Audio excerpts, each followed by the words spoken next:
Gérard de Nerval. Article. Discussion. Lire. Modifier. Modifier le code. Voir l'historique. Page d'aide sur l'homonymie. Pour les articles homonymes, voir Nerval. Gérard de Nerval. Image dans Infobox. Gérard de Nerval, par Nadar. Biographie. Naissance. 22 mai 1808. Paris, drapeau de l'Empire français. Empire français. Décès. 26 janvier 1855, à 46 ans. Paris, drapeau de l'Empire français. Empire français. Sépulture. Cimetière du Père-Lachaise. Nom de naissance. Gérard Labrunie. Nationalité. Française. Formation. Lycée Charlemagne, depuis 1822. Activité. Poète, romancier, nouvelliste, dramaturge. Père. Étienne Labrunie, D. Autres informations. Date de baptême. 23 mai 1808. Membre de Jeune France. Mouvement. Romantisme français. Genre artistique. Romantisme. Œuvre principale. Voyage en Orient, 1851. Les filles du feu, 1854. Aurélia, 1855. Père-Lachaise division 49 Nerval 0 premièrement JPG. Vue de la sépulture. Modifier le code. Modifier Wikidata. Documentation du modèle. Gérard Labrunie, dit Gérard de Nerval, est un écrivain et un poète français, né le 22 mai 1808 à Paris, ville où il est mort le 26 janvier 1855. Figure majeure du romantisme français, il est essentiellement connu pour ses poèmes et ses nouvelles, notamment son ouvrage Les filles du feu, recueil de nouvelles, la plus célèbre étant Sylvie, son recueil de sonnets, Les chimères, dont le célébrissime El Daddy Shadow, placé sous le signe du soleil noir de la mélancolie premièrement publié en 1854 et sa nouvelle poétique Aurélia publiée en 1855. Une autre de ses œuvres majeures est Le Voyage en Orient, 1851, où l'auteur nous donne sa vision de l'Orient et, en particulier, de l'Afrique du Nord. Biographie. Jeunesse. Placo 168, rue Saint-Martin, Paris, lieu de naissance de Gérard Labrunie. Fils d'Étienne Labrunie, médecin militaire, et de Marie-Antoinette Laurent, fille d'un marchand linger de la rue Coquillière, Gérard de Nerval naît le 22 mai 1808, vers 20h02, à Paris, au 96, rue Saint-Martin, actuellement le No 168. Baptisé le 23 à Saint-Méry, il est confié quelques mois plus tard à une nourrice de Loisy 3, près de Mortefontaine. Son père est nommé le 8 juin suivant médecin militaire adjoint à la Grande Armée, il est rapidement promu médecin et attaché, le 22 décembre, au service de l'armée du Rhin troisièmement. Le 29 novembre 1810, sa mère meurt à Glogo, actuellement Gogou, en Silésie alors qu'elle accompagnait son mari. De 1808 à 1814, Gérard est élevé par son grand-oncle maternel, Antoine Boucher, à Mortefontaine, dans la campagne du Valois, à Saint-Germain-en-Laye et à Paris. Au printemps 1814, son père retrouve la vie civile et s'installe avec son fils à Paris, au 72 rue Saint-Martin quatrièmement. Gérard reviendra dans ces lieux évoqués dans nombre de ses nouvelles. En 1822, il entre au collège Charlemagne, où il a pour condisciple Théophile Gautier quatrièmement. C'est en classe de première, année scolaire de 1823 à 1824, qu'il compose son premier recueil resté manuscrit de 140 pages, Poésie et poèmes par Gérard L. 1824 qu'il donnera plus tard à Arsène Housset en 1852. Ce recueil a figuré à l'exposition Gérard de Nerval à la Maison de Balzac à Paris en 1981 à 19 1825. Il a déjà écrit, sous le nom de Gérard L. un panégyrique de Napoléon Ier, Napoléon ou la France guerrière, Élégie nationale, publié chez l'Advocat et réédité en 1827 par Touquet sixièmement. L'année suivante, il écrit 2 épîtres à M. Duponchel cachés sous le pseudonyme de Beuglant troisièmement. Dès juillet 1826, il se lance dans la satire à la suite du scandale de l'Académie française qui a préféré Charles Briffaut à Alphonse de Lamartine troisièmement. Il compose alors une complainte sur l'immortalité de M. Briffaut, orthographe de l'auteur, puis une pièce dans le même esprit, l'Académie ou les membres introuvables, ce qui lui valut d'être recalé au concours de l'Académie en 18 287. Le 28 novembre 1827, le journal de la librairie annonce la parution de sa traduction de Faust en volume -32 qui porte le titre « Faust, tragédie de Goethe », traduite par Gérard, 1828, huitièmement. Théophile Gautier rappellera dans la presse du 30 janvier 1853 les mots de Goethe écrits au jeune traducteur « Je ne me suis jamais si bien compris qu'en vous lisant. » Premier pas vers le succès. Gérard Labruni en 1831, médaillon sculpté par Jehan du Seigneur, Paris, Musée Carnavalet. Le 1er mai 1829, pour faire plaisir à son père, Gérard accepte d'être stagiaire dans une étude de notaire. Mais il pratique le métier mollement. Il a autre chose à faire. En bon soldat du romantisme, il est convoqué par Victor Hugo pour faire partie de la claque de soutien à Hernani, mission dont Gérard s'acquitte volontiers, voire bataille des Hernani. 1830 est l'année des deux révolutions, la révolution romantique à laquelle Gérard participe, et la révolution politique, celle des Trois Glorieuses à laquelle il ne participe qu'en badaud. La politique ne l'intéresse pas sage. Les barricades lui ont cependant inspiré un poème fleuve, le peuple, son nom, sa gloire, sa force, sa voix, sa vertu, son repos, publié en août 1830 dans le Mercure de France du XIXe siècle. Neuvièmement, il publie encore un pamphlet, Nos adieux à la Chambre des députés de l'an 1830 ou Allez-vous en vieux mandataire, par le père Gérard, patriote de 1789, ancien décoré de la prise de la Bastille, et en avant, marche. Publié dans le cabinet de lecture le 4 mars 1831. Dixièmement, Gérard a surtout deux importants projets, une anthologie de la poésie allemande et une anthologie de la poésie française, deux ouvrages pour lesquels il lui faut une abondante documentation à laquelle il accède grâce à Alexandre Dumas et Pierre-Sébastien Laurenti qui lui font obtenir une carte d'emprunt, ce qui lui évite de perdre du temps en bibliothèque 11. La première anthologie porte le titre de Poésie allemande, Klapstark, Schiller et Burger, Goethe, précédée d'une notice sur les poètes allemands par M. Gérard. Elle eut vrai accueillie avec moins d'enthousiasme que Faust, dont le compositeur Hector Berlioz s'est inspiré pour son opéra La damnation de Faust.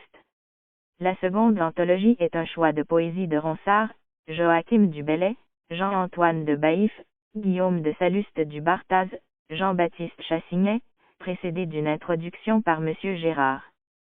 Ces deux ouvrages ne rencontrent pas un succès éclatant. Mais à l'automne 1830, le cénacle mis en place par Sainte-Beuve pour assurer le triomphe de Victor Hugo rassemble des écrivains reconnus, Alfred de Vigny, Alfred de Musset, Charles Nodier, Alexandre Dumas, Honoré de Balzac. Les réunions ont lieu rue Notre-Dame-des-Champs, soit chez Hugo, soit chez le peintre Eugène Deveria, frère d'Achille Deveria, mais ce cénacle commence à se disperser. Apparaît un nouveau cénacle, le Petit Cénacle, dont l'animateur est le sculpteur Jean-Bernard Duzeigneur qui reçoit dans son atelier, installé dans une boutique de marchand de légumes 12, où il retrouve Pétrus Borel et Célestin Nanteuil avant de publier La main de gloire en septembre. Quatrièmement. Mais c'est surtout à ce moment-là que Nerval a envie d'écrire des pièces de théâtre à la manière d'Hugo. Deux de ses œuvres reçoivent un très bon accueil au théâtre de l'Odéon, Le Prince des Sceaux et Lara ou l'Expiation. Les autres n'ont pas le même succès mais Gérard ajoute un nom d'auteur à son prénom. Il devient Gérard de Nerval, pseudonyme adopté en souvenir d'un lieu dit, le Clos de Nerval près de Loisy, un champ cultivé par son grand-père maternel 13, à cheval sur la commune de Mortefontaine. Première folie, premières expériences. Une des caractéristiques du Petit Cénacle est la propension de ses membres au chahut, à la boisson, aux farces, aux jeux de mots et au bousin ou bousingo bousingo, le tapage. 14. C'est d'ailleurs à la suite d'une de ces manifestations du groupe que les agents du guet interviennent et arrêtent 3 ou 4 jeunes France dont Nerval fait partie avec Théophile Gautier. Enfermé à la prison de Sainte-Pélagie, Nerval écrit un petit poème aussitôt publié dans le cabinet de lecture du 4 septembre 1831. De nouveau dans la nuit du 2 février 1832, les jeunes France sont arrêtés, pris pour des conspirateurs, et cette fois leur peine est plus longue 15,16. En 1833, Nestor Roqueplan lui ouvre les colonnes de son journal, La Charte de 1830. mais déjà un autre ami, Édouard Gorges, lui propose d'écrire avec lui un roman feuilleton, dont l'action se déroulerait dans la Bretagne des Chouans. Le vif succès remporté en 1829 par les Chouans de Balzac fait hésiter Nerval 17.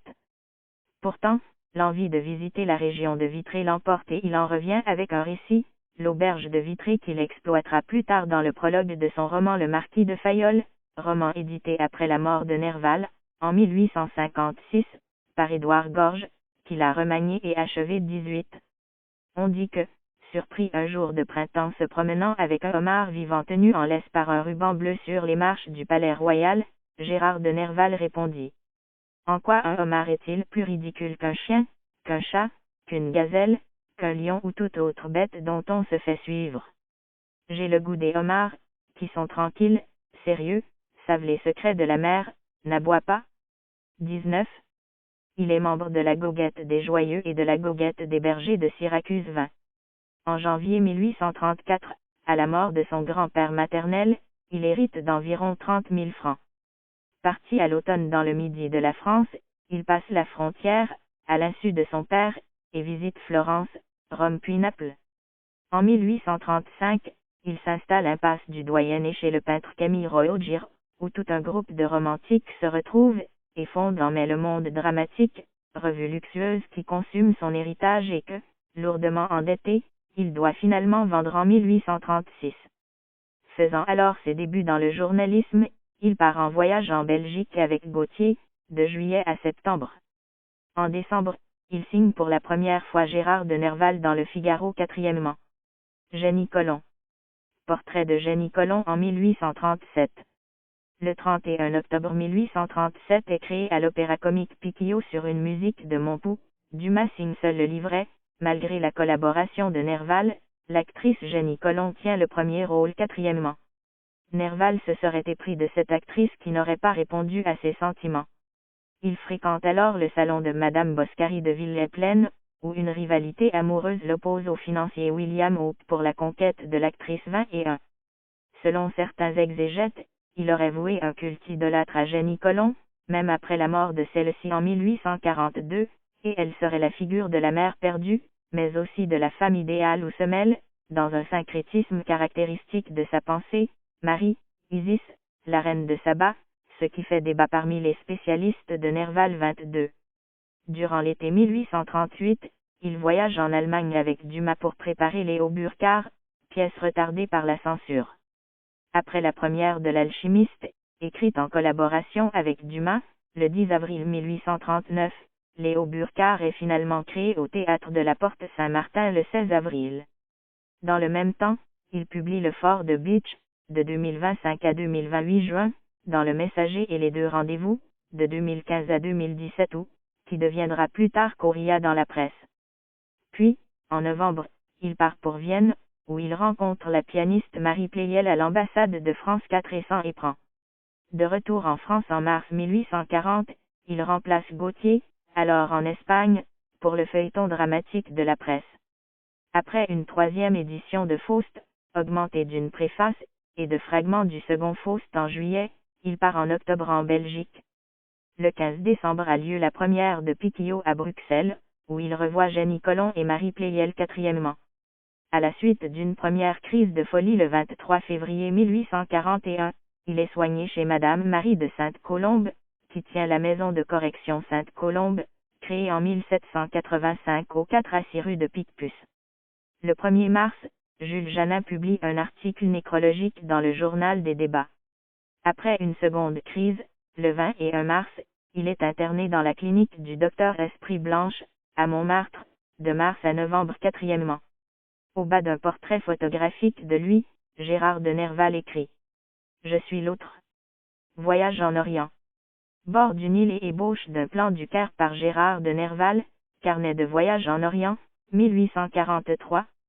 Le 22 décembre 1842, Nerval quitte Paris pour Marseille, d'où il embarque le 1er janvier 1843 pour Saïra à Malte. Il arrive le 16 à Alexandrie. Il séjourne au Caire jusqu'au début du mois de mai puis visite la Syrie. En juillet, il part de Beyrouth pour Constantinople, faisant étape à Chypre, Rhodes et Smyrne. Le 28 octobre 1843, il rembarque, pour Naples via Malte. Il est de retour à Marseille le 5 décembre. Il publie ses premiers articles relatifs à son voyage l'année suivante. En septembre et octobre 1844, il part avec Arsène Housset, directeur de l'Artiste, en Belgique et aux Pays-Bas. De juin à septembre 1845, il remplace Gautier, alors en Algérie, dans la presse quatrièmement. Entre 1844 et 1847, Nerval voyage en Belgique, aux Pays-Bas, à Londres et rédige des reportages et impressions de voyage. En même temps, il travaille comme nouvelliste et auteur de livrets d'opéra ainsi que comme traducteur des poèmes de son ami Henry Schein, recueil imprimé en 1848. Il achève le récit de ses voyages, quelque peu romancé à la manière de Chateaubriand et construit comme un chemin initiatique, dans son voyage en Orient qui paraît en 1851. Il affirme dans une lettre au docteur Émile Blanche, qui a succédé à son père, datée du 22 octobre 1853, avoir été initié au mystère druze lors de son passage en Syrie, où il aurait atteint le grade de Refi, l'un des plus élevés de cette confrérie.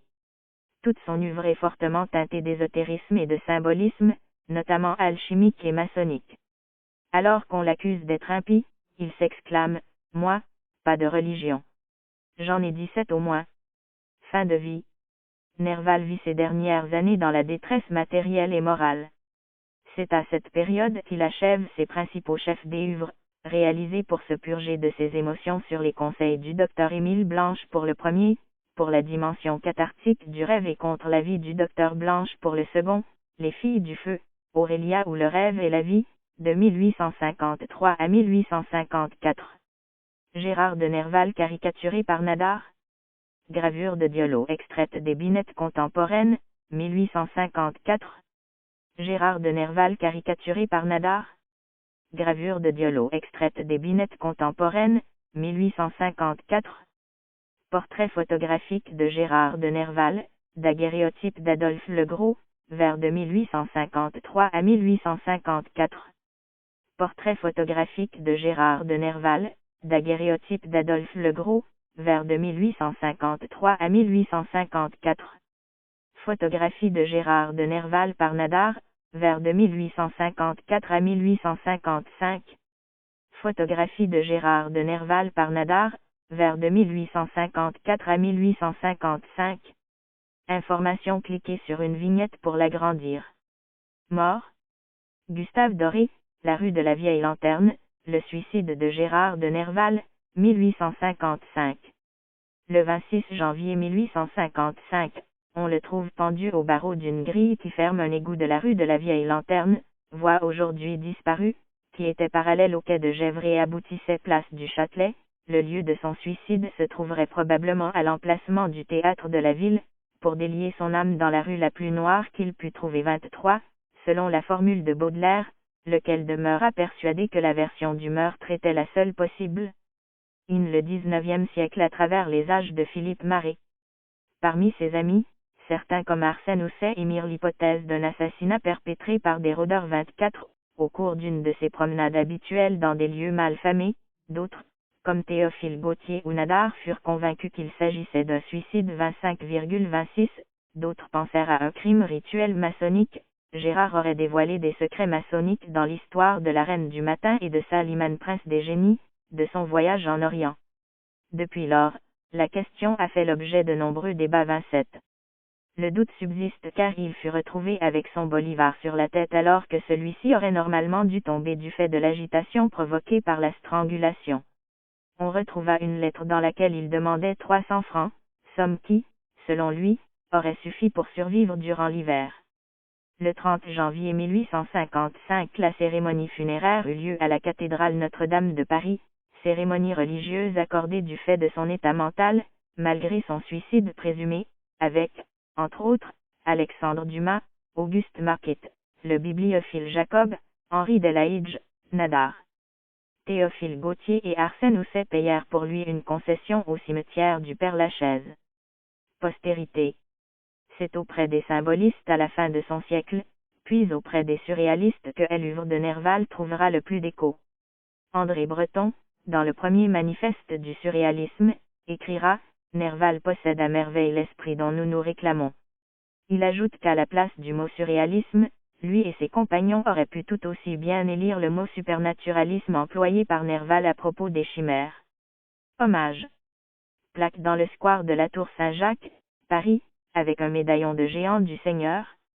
Il a été construit, en 196 728, un collège à Vitry, Ille-et-Vilaine, au nom de Gérard de Nerval Vanneuf. Depuis, beaucoup d'établissements publics portent le nom de Nerval, lycée à Soissons, Luzarches, Noisiel, collège à Crépy-en-Valois, Village Neuf, Huningue. Œuvre. Poésie. Fichier audio. Gérard de Nerval, poésie 1830-1835. 29, 35. Lecture audio de l'intégrale des poèmes 1830-1835 de Gérard de Nerval. Fantaisie. 1h32. Lecture audio d'un poème écrit par Gérard de Nerval. Des difficultés à utiliser ces médias, des difficultés à utiliser ces médias. Modifier, consulter la documentation du modèle. Frontispice de l'ouvrage d'Alfred Delvaux, Gérard de Nerval, sa vie et ses œuvres, Paris, 1865. Eaux fortes de Gustave Stahl. Gérard de Nerval vu par Félix Vellotan. Gérard de Nerval vu par Louis Marcoussis, 1937, Metropolitan Museum of Art. Napoléon et la France guerrière, Élégie nationale, 1826. Napoléon et Talma, Élégie nationale nouvelle, 1826. L'Académie ou les membres introuvables, 1826, comédie satirique en vers. Le peuple, 1830, Ode. Nos adieux à la Chambre des députés ou à l'évouant, vieux mandataire, 1831. Audelette, 1834, dont une allée du Luxembourg. Les chimères, 1854. Conte, nouvelles et récits. La main de gloire, histoire macaronique ou la main enchantée, 1832. Raoul Spiffam, seigneur des Granges, 1839, biographie romancée, publiée ensuite dans Les Illuminés. Histoire véridique du canard, essai 30, 1845. Scène de la vie orientale, de 1846 à 1847. Le monstre vert, 1849. Le diable rouge, almanach cabalistique pour 1850. Les confidences de Nicolas, 1850, publié ensuite dans Les Illuminés. Édition critique de Michel Brix, 2007. Les nuits du Ramazan, 1850. Les faux Saulniers, histoire de l'abbé de Bucquoy, 1851. Voyage en Orient, 1851. Contes et facéties, 1852. La Bohème galante, 1852. L'Orly, Souvenirs d'Allemagne, 1852. Les Illuminés, 1852. Les Nuits d'octobre, 1852, 31. Les Nuits d'octobre parurent en plusieurs livraisons dans l'Illustration, d'octobre à novembre 1852, avant de connaître des rééditions tirées à part. Sylvie, 1853. Petit château de Bohème, 1853. Les filles du feu, Angélique, Sylvie, chansons et légendes du Valois, Jamie, Isis, Émilie, Octavie, Coria, les chimères, 1854. Promenade et souvenirs, 1854. Aurélia ou le rêve et la vie, 1855. La danse des morts, 1855. Roman. Nerval a écrit 2 romans. Le Prince des Sceaux, tiré de la pièce du même titre de Nerval, fut publié par Louis Ulbach en 1888, mais sous une forme très altérée. Le véritable texte de Nerval fut publié en 1962 par Jean Richard. Ce roman, fort méconnu, porte sur le règne de Charles VI le Fol. Le Marquis de Fayolle, paru en feuilleton en 1849 dans le journal Le Temps Notin, fut laissé inachevé par son auteur, et fut achevé par Édouard Gorge et publié en 185 632. L'action porte sur la Révolution en Bretagne. On peut trouver la version authentique de Nerval dans la collection de la Pléiade. Théâtre. N'ont été publiées au XIXe siècle que 7 pièces personnelles de Nerval. Les titres, voire le texte, d'autres pièces non publiées, nous sont également parvenus. Les deux plus anciens titres sont parus sous la forme de plaquettes. Monsieur Dansecourt ou le cuisinier d'un grand homme, 1826. L'Académie ou les membres introuvables, 1826. Les trois titres suivants sont issus de la collaboration entre Alexandre Dumas père et Nerval. Piquillot, 1837, drame signé par Dumas. L'Alchimiste, 1839, drame signé par Dumas. C'est surtout le début de la pièce qui porte la marque de Nerval. Léo Burckhardt, 1839, drame signé par Nerval. Nerval publia ensuite Les Monténégrins, 1849, drame, en collaboration avec Jules-Édouard Elboïs de Pujol. Musique de Armand Limnandé de Newenov. Il existe une première version, différente, sous forme de manuscrit, de cette pièce, qui date de 1848. L'Imagier de Harlem, 1852, drame relatif aux premiers temps de l'imprimerie, avec Méry et B. Lopez. Il subsiste des fragments ou des indications, sous forme de manuscrits, des pièces suivantes. Toutes ces pièces n'ont pas été forcément achevées. Nicolas Flamel, 1830, inspiré de Nicolas Flamel. Faust, année 1830. Lara ou l'expiation, même pièce que la Dame de Carouge, 1831. Le Prince des Sceaux, dont il subsiste un fragment, Guy le Rouge. Louis de France. Le Magnétiseur, 1840. Les Trois ouvriers de Nuremberg, 1840. De Paris à Pékin, 1848. Pruneau de Tours, 1850. La main de gloire, 1850. La forêt noire ou la Margrave, vers 1850. La mort de Rousseau, 1850. La fille de l'enfer, Aurore ou Francesco Colonna, 1853. La polygamie est un cas pendable, 1853. Coria a été intégré dans Les Filles du Feu. Panorama. Dolbreuse, même pièce que Le Citoyen Marquis. Des titres suivants, évoqués à certains moments par Nerval, il ne reste rien, et certains n'ont probablement jamais été écrits. Tartuffe chez Molière. La mort de Brusquet. Beppo. La Batte. L'étudiant Anselme. L'homme de nuit. Fouquet. La fiancée d'Abydos, ou de Corinthe. Première coquetterie d'étudiants. Les Valkyries. Une imitation d'une tragédie de Racine.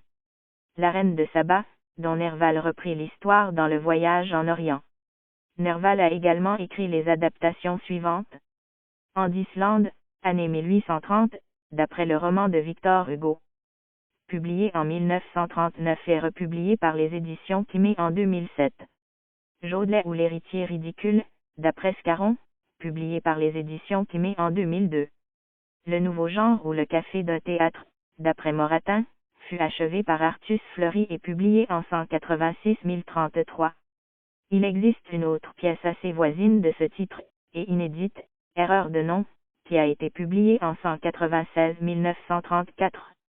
Le chariot d'enfant, drame en vers, en 5 actes et 7 tableaux, en collaboration avec Méry, d'après l'Indien Soudraka, fut publié en 1850. Misanthropie et repentir, d'après Kat Sabou, fut représenté après la mort de Nerval, en 1855. Une nuit blanche fut représentée une unique fois en 1850, puis interdit par le futur Napoléon III. Traduction. Faust, 1828. Poésie allemande, Klapstack, Goethe, 1830. Der König in Tully, le roi de Tulé, de Goethe. Pamphlet. Histoire véridique du canard, dans Monographie de la presse parisienne avec Honoré de Balzac, 1842. Complainte sur la mort de haut et puissant seigneur le droit d'aînesse. Archives. Les hauts faits des Jésuites. Archives. Notes et références. Notes. Le temps apparu du 1er mars au 12 décembre 1849. Référence. El Daddy Shadow, par Gérard de Nerval. Archives, sur Poetica. Pierre Petitfil, Nerval, biographie, page 14. Pierre Petitfil, Nerval, biographie, page 15. Voir les repères biographiques dans Corinne Hubnebel, Gérard de Nerval. La marche à l'étoile, édition Champvallon, 2001, 252 pages, pages 238 à 241, ISBN 2 à 87 673-330 à 7. Pierre Petitfil, Nerval, biographie, page 37. Pierre Petitfil, Nerval, biographie, page 40. Pierre Petitfil, Nerval, biographie, page 39. Jean-Richard, Nerval par les témoins de sa vie, édition Minard, 1970, texte 3, page 73, ISBN 0 à 320-05499 à 3. Édouard Pérouzet, Gérard de Nerval inconnu, José Corti, 1965, page 112. Pierre Petitfil, Nerval, biographie, page 60. Huguette Brunet et Jean Ziegler, sur Gérard de Nerval et la Bibliothèque nationale, Presse universitaire de Namur, 1982, tome 4, page 2 à 53. Pierre Petitfil, Nerval, biographie, page 63. Littérature-pour-tout.com, en archive. Édouard Pérouzet, Gérard de Nerval inconnu, José Corti, 1965, page 127. Jean-Richard, édition Minard, 1970, texte 4, page 74. Philotée Onedi, œuvre en prose, 1878. Édouard Pérouzet, José Corti, 1965, page 145. Francis Carcao, Gérard de Nerval, Albin Michel, 1953, page 49. Le homard est moins taxé que le livre archive, sur Bibliop, consulté le 6 avril 2019. Gérard de Nerval décrit sa visite dans une goguette de Saint-Germain-en-Laye et parle de son passé de goguettier dans le chapitre 3, une société chantante de son récit autobiographique Promenade et souvenirs archives. Alfred Calling, La prodigieuse histoire de la bourse, Paris, Société d'édition économique et financière, 1949, page 220. Par exemple, Christine Bomboire, Les lettres d'amour de Nerval, mythe ou réalité, page de 93 à 94, considère que, si des souvenirs relatifs à Jenny Colomb ont pu inspirer Nerval dans Sylvie ou les petits châteaux de Bohême, voire dans Pandora, les rapprochements ne résistent pas à l'examen pour Aurélia. Pour elle, de même, ni le monde dramatique ni Piquillot n'ont été créés en hommage à Jenny Colomb, et l'attribution à Jenny Colomb des lettres d'amour de Nerval dépendent de conjectures historiques trop précaires. Charles Baudelaire, Edgar Poe, Sa vie ses œuvres, 1856, chapitre 2. Simone Delattre, Les 12 heures noires, La nuit à Paris au XIXe siècle, Albin Michel, 10 mars 2004, 864 pages. Lire en ligne archive, page 300 à 301. Gauthier Ferrière, Gérard de Nerval. La vie et l'œuvre de 1808 à 1855, Alphonse Lemaire, 1906, 350 pages, page 299. Jean Sénelier, Un amour inconnu de Gérard de Nerval, Lettres modernes, 1966, 265 pages, page 100. Jean Galotti, Gérard de Nerval, La Revue du Caire, volume 34, no 177, février 1955, page de 2017 à 2021, lire en ligne archive. Le collège Gérard de Nerval va faire peau neuve archive, sur ouest-france.fr. Collège Gérard de Nerval archive, sur http://www.ac-rn.fr archive. Publié dans Le Diable à Paris, Hetzel 1845. Lire en ligne archive réunie avec la monographie de la presse parisienne d'Honoré de Balzac. Jean-Jacques Pauvert éditeur, 1965. Page 9 à 23. Présentation des Nuits d'Octobre archive. Texte lire en ligne archive sur Gallica. https://gallica.bnf.fr sur arc, /12148 /BPT si Kelvin 9 759 609 grammes F84 images texte image archive, Aristide Marie, Gérard de Nerval, Le poète et l'homme, Hachette, 1914, page 48.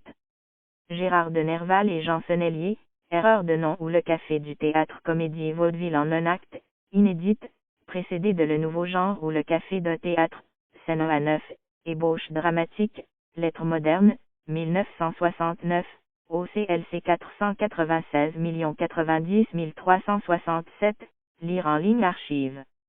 Voir aussi. Sur les autres projets Wikimedia. Gérard de Nerval, sur Wikimedia Commons. Gérard de Nerval, sur Wikisource. Gérard de Nerval, sur Wikicote. Bibliographie. Album Nerval. Iconographie choisie et commentée par Éric Buffetot et Claude Pichois. Album de la Pléiade. Édition Gallimard, 1993, ISBN 2 070 112 829. Biographie illustrée. Arved Barin, Névrosé, Hoffmann, Quincy, Edgar Poe, G. de Nerval, Paris, Hachette, 1898, 362 pages. Lire sur Wikisource. Corinne Bell, Gérard de Nerval, La marche à l'étoile, Paris, Champvallon, 2001. Albert Béguin, Gérard de Nerval suivi de Poésie et Mystique, Paris, Stock, 1936, Réde. Paris, José Corti, 1945, 136 pages. Jacques Bonny, Gabriel Chamara Malandin et Rissa Chimizumo, Gérard de Nerval et l'esthétique de la modernité, acte du colloque de Sarizy 2008, Paris, Herman, 2010, ISBN 978 à 2-7056 à 6993-5. Jean-Paul Bourg, Gérard de Nerval, Paris, Bartilla, 2001. Michel Brix et Claude Pichois, Gérard de Nerval, Paris, Fayard, 1995. Léon Sellier, Nerval, Paris, Attier, 1967, 255 pages. Gabriel Chamara, Nerval ou l'incendie du théâtre. Identité et littérature dans un livre en prose de Gérard de Nerval, Paris, José Corti, 1986. Gérard Cogé, Voyage en Orient de Gérard de Nerval, Paris, Gallimard, 2008, 250 pages. Gérard Cogé, Gérard de Nerval, Paris, Gallimard, collection. Folio biographie, 2010, 350 pages. Michel Collot. Gérard de Nerval ou la dévotion à l'imaginaire, Paris, Presse universitaire de France, 1992. Gérard de Nerval, du réel à l'imaginaire, Paris, Herman, 2019. Olivier Entrenaz et Jean Richard, Vivante étoile, Michel-Ange, Gérard de Nerval, André Breton, Paris, Lettres modernes, 1971. Emmanuel Gadeo, Nerval ou la raison du rêve, Paris, Le Cerf, 2008, 190 pages. Jean Guillaume. Gérard de Nerval, Pandora, Secrétariat des publications, Faculté universitaire, 1968, 177 pages. Gérard de Nerval, Aurélia. Prolégonème à une édition critique, Namur, Presse universitaire de Namur, 1972. Jean Guillaume, Claude Pichois, Gérard de Nerval, Chronologie de sa vie et de son œuvre, ou 1850 juin 1852, Namur, Presse universitaire de Namur, Les études nervaliennes et romantiques, 1984. Jean Guillaume, Jean-Louis Préat, Nerval, Masque et visage, Les études nervaliennes et romantiques, Presse universitaire de Namur, 1988, 163 pages. Serge Eustache, L'Égypte de Gérard de Nerval, vagabondage ésotérique et maçonnique au Caire, Mémogramme, 2015, 84 pages, ISBN 9 782 930 698 175. Michel Jeanneret, La lettre perdue, Écriture et folie dans un livre de Nerval, Paris, Flammarion, 1978. Jean-Pierre Joshua, Aimé Nerval, Paris, Le Cerf, 2014. Denis Langlois, Le voyage de Nerval, Rive en Seine, La déviation, 2021. Gérard Massé, Je suis l'autre, Paris, Le Promeneur, 2007. Lucien Mézanade, Les écrivains célèbres, tome 3, Le 19e et le 20e siècle, Paris, 1951. Martamé, Nerval ou la pensée du poétique. Essai de philosophie à Louvre, Paris, Classique Garnier, collection. Études romantiques et dix-neuviémistes, 2021, 461 pages. Pierre Petitfil, Nerval, biographie, Paris, Julliard, collection. Les Vivants, 1986, ISBN 2 à 260-00484 à 9. Nathalie Quintin, une lecture de Proust, Baudelaire, Nerval, Paris, La Fabrique, 2018, 190 pages. ISBN 978 à 2-35 872 à 161-5. Jean Richard, DIR, Cahiers Nerval, Paris, Lerne, collection. Cahiers de Lerne, No 37, 1980, 434 pages. ISBN 9 782 851 970 374. Jean Richard, Gérard de Nerval et les doctrines ésotériques, Paris, Le Griffon d'Or, 1947. Gérard de Nerval, Paris, Segers, 1950, 221 pages. Gérard de Nerval, Expérience vécue et création ésotérique, Paris, Guitré Daniel, 1987, 397 pages. Pacôme Thiellement, L'homme électrique, Nerval et la vie, Musica Falsa, 2008, 192 pages. Ouvrant rapport avec Nerval. Erich Scheffer, Lénore les morts vont vite, 1830, d'après la traduction par Nerval du poème de Gottfried Auguste Burger, Paris, Hôtel Scheffer Renan, collection. Musée de la vie romantique. Caroline Gatman, Le syndrome Nerval, roman, Paris, Jésus-Christ. Latte, 2010, ISBN 978 à 2-7096 à 2344-5. Lien externe. Centre de recherche Gérard de Nerval Archives. Théophile Gautier, Gérard de Nerval Archives, Le Moniteur, 25 février 1854. Travaux par Gérard de Nerval Archives sur LibriVox, livre audio du domaine public, Speaker Icon SVG. Base de données et dictionnaire. Ressources relatives à la musique, Discog Archives, en, International Music Score Library Project Archive, en, Carnegie Hall Archive, en, Grove Music Online Archive, en, Music Brains Archive, en, Music Web Archive, en plus de, Répertoire international des sources musicales Archives. Ressources relatives aux beaux-arts, Agora Archive Musée d'Orsay Archive, en, Bénézy Archive, en, British Museum Archive, NL +1, Arcade Artist Archive. Ressources relatives à la littérature, Nosfr Archive, en, Internet Speculative Fiction Database Archive, en, Poetry Foundation Archive. Ressources relatives à la recherche, Isidore Archive Persée Archive. Ressources relatives à la santé, Bibliothèque interuniversitaire de santé Archive. Ressources relatives au spectacle, les archives du spectacle Archive. Ressources relatives à l'audiovisuel, en, Internet Movie Database. Notices dans des dictionnaires ou encyclopédies généralistes, Brakraos Encyclopédie Archive Dutch Biographie Archive Encyclopedia Italiana Archive Encyclopedia Britannica Archive Encyclopedia Universalis Archive Encyclopédie Treccani Archive GRAN Encyclopedia Catalana Archive Vasca Encyclopédia Archive Swedish National Encyclopédia Archive Stornorsk Lexicon Archive Visuota Lietuvi Encyclopédia Archive. Notice d'autorité.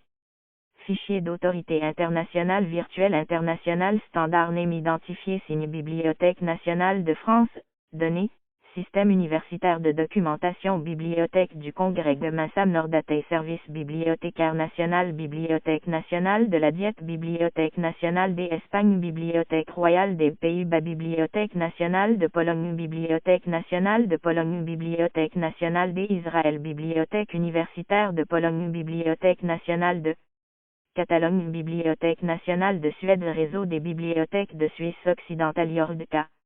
Affiché 5M. Romantisme. Icône décorative portail de la littérature française. Icône décorative portail de la poésie. Icône décorative portail du romantisme. Icône décorative portail de la France au XIXe siècle. Icône décorative portail de la fantaisie et du fantastique.